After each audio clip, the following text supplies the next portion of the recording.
So what's going on, guys? My name is Mr. Dalek JD, and in this video I'm going to be giving you what should be the definitive guide in order to get yourself the Shadowman mask. This is also known as the God mask. This is the most overpowered mask, so we think within the game it gives you both permanent Juggernog and permanent stamina up. I'll be teaching you exactly how to do it and all the kill requirements and how you get those kills in order to get yourself this mask in game. If you follow all of these steps correctly, as I mentioned in this video, then you should have absolutely no trouble whatsoever unlocking and getting yourself this Shadowman mask. So the requirements in order to do this Easter egg is everything has to be done with inside the Apothicon, the giant Apothicon, which you get from opening and doing all of the corruption engines, and then of course activating the thing at Nacton Toad to get inside it. And once it shakes and the green smoke is activated in there, that's when you can start to get these kill requirements. Now, some people have mentioned that you can get these kills outside the giant Apothicon as long as the green water and the green smoke is activated inside,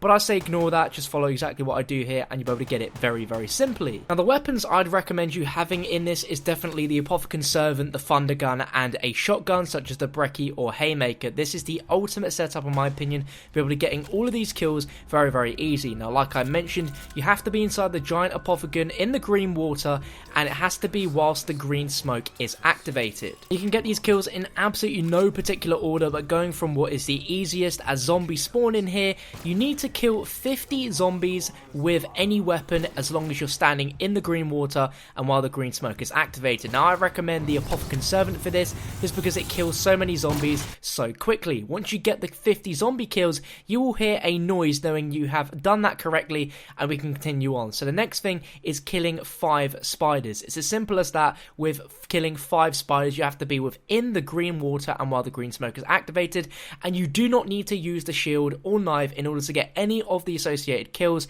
You may have heard this going around in other guides. You simply do not need to do that at all. I would recommend having a shield though, as some of the kill requirements involve getting a specific one-hit kill, and the shield does do that. Now, I'll talk more specifics on that as we go down the list of enemies you need to kill in order to do that, but you need to kill 5 parasites as well. Now, you can use your bullets to kill these, or you can knife them. They're always a one-knife kill to what I know from my experience in the game, and again, you have to get this in the green water whilst the green smoke is activated. Now, the next one is to kill 10 Furies. Now, this is where people are slightly confused because there is some different things that happen in people's games. From what I got in my game, you need to make sure that you kill these 10 Furies in the green water whilst the green smoke is activated. And I recommend doing this on a boss round. It'll be a round where everything goes red. You hear the Shadowman give you some quotes about the enemies that are spawning in. That is the easiest way to get as many Furies spawned into the map as possible at any one time. Now, remember, this has to be done in the Apothicon in the green water whilst the green smoke is activated. The next one we need to do is to kill 5 keepers, and it's actually very rare to find keepers during your round. It's actually quite hard to get 5 in one single round, but if you do have any of the zombie requirements that you need to kill in the giant Apothicon and it's not green smoked yet, I would advise just training them round until your screen starts shaking and the green smoke is activated. Jump straight into that water and start getting the kills that you need. Now, here's where things get interesting. So this is where we will need to be talking about the Panzer and the Margwa. These are the last 2 kill requirements I'm going to talk about that we need in this Easter egg. And with the Panzer, you want to take off the Panzer's helmet, and then you want to take the Panzer's power core off. Now, this is where the shotgun, especially if you have an upgraded one, comes in very, very handy. You want to make sure you're aiming for the Panzer's faceplate and the helmet, and that will take that off. You'll see his head exposed there, and then you want to be shooting his power core off. Now, what should happen is the Panzer should not die once you've taken the power core off. It should still be alive, and then from there you can kill it by shooting its power core again. That will destroy it, and you should have heard the 2 sound activations knowing that you've done it. Once you've done that, we can move on to the final one, which is, in my opinion, the hardest one, and it is the Margwa step. So in this one, you want to kill 3 Margwas, each being different and unique, in that sense being the normal Margwa, the Void Margwa, and the Fire Margwa. It has to be all 3 different Margwas, and it has to be inside of the Apothicon when it's in the green water and while the green smoke is activated. And the way you kill this Margwa is on the final head. The last head has to be shot in one simple shot, with the kill being unique, the hit being unique. So in this sense, you can use your shield blast to kill the Margwa, but in this gameplay, I used the Thunder Gun, as it was always a one-hit kill to the final head every single time I I got an elemental Margwa being the void one on round 11.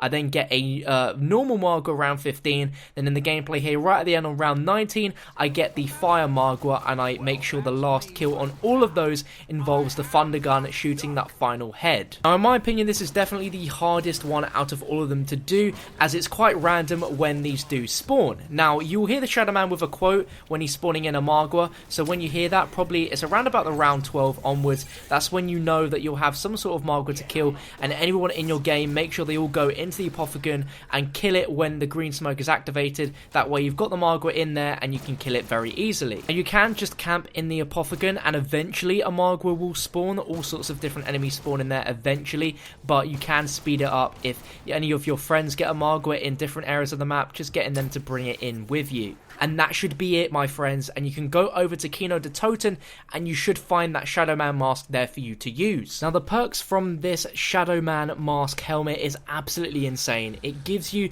+1 hit from all enemies, which is the upgraded Juggernog. It gives you sprint duration increased, which is the purple stamina up. It gives you 50% more damage against all enemies, which will be very useful for the final boss fight of the Easter egg, and 33% damage reduction from all enemies. So essentially you can take one more hit, as well as the +1 hit from the Juggernog perma perk, or permanent jug as you'd say.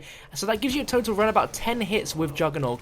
This is a fantastic helmet, definitely something for all the players in your game to use, as it will save your life and will allow you to get those high rounds a lot easier. I've been testing this every single day on live streams to try and get the exact steps down, and I believe these are the exact requirements needed in order to get this mask. However, I was playing this in solo, and I have no idea if any of the kill requirements change when they are in co-op. So if that is the case, and if any requirements do change, I'll be sure to update the description. So if any of the requirements in this video didn't work for you in your game, be sure to open the description, as I'll have everything in there for you as well, just in case the video wasn't clear enough or you didn't follow it quite closely enough. But thank you for watching, guys. If you enjoyed the video, drop it a like rating. I would really appreciate it, as it only takes a second of your time. If you're new around here, be sure to subscribe for more revelations, guys. I've got a guide coming out very shortly on another helmet, and soon I'll bring out a guide on how to get every single helmet in the game. So thank you for watching, and I'll catch you on another one soon.